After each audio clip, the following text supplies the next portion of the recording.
নমস্কার বন্ধুরা, একটা নতুন গাছ একটা নতুন গল্প। তো আজকের গাছ কিন্তু নতুন নয়, সবারই চেনা পরিচিত গাছ। এটা হলো একটা হাজারি গোলাপ, সাদা কালারের। তো আমি এটা নিতে চাইছিলাম না, আমি গাছ নিতে গেছিলাম, এটা নিতে চাইছিলাম না। কারণ হচ্ছে গাছটা এমন অবস্থা, একটু পোলিও পোলিও লাগছে, গাছটা দেখে মনে হচ্ছে প্রচন্ড অবস্থা খারাপ। তো আমাকে এটা জোর করে দেওয়া হলো, বেশি দামও নেয়নি, এটা 20 টাকা দাম নিয়েছে আমার কাছে।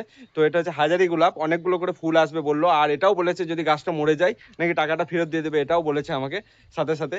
আর গাছটা আমি লাগাবো, কিছুদিন পর লাগাবো, দেখবো কি হয় না হয়। তো পরবর্তী আপডেট আমরা দেবো ভিডিওর মাধ্যমে, যে গাছটা কি হলো না হলো সেই আপডেটটা আমরা দেবো। আর এই কারণে নিতে চাইছিলাম না, শুধু গাছটার জন্য নয়, যে উপরের যে ডালগুলো নেই বেশি সেজন্য নয়। এই নিচের দিকটা দেখো, এখানে দেখতে পাচ্ছ হয়তো, যে শিকড়টা যেটা দেখতে পাচ্ছ এটা কালো শিকড়। যখন এই কালো শিকড় হবে না, তখন গাছ না নেওয়ারই চেষ্টা করবে, কারণ হচ্ছে গাছের শিকড় সবসময় সাদা হয়। আর যেই শিকড়গুলো সাদা থাকে সেই শিকড়গুলো দিয়েই কিন্তু গাছ খাদ্য সংগ্রহ করে।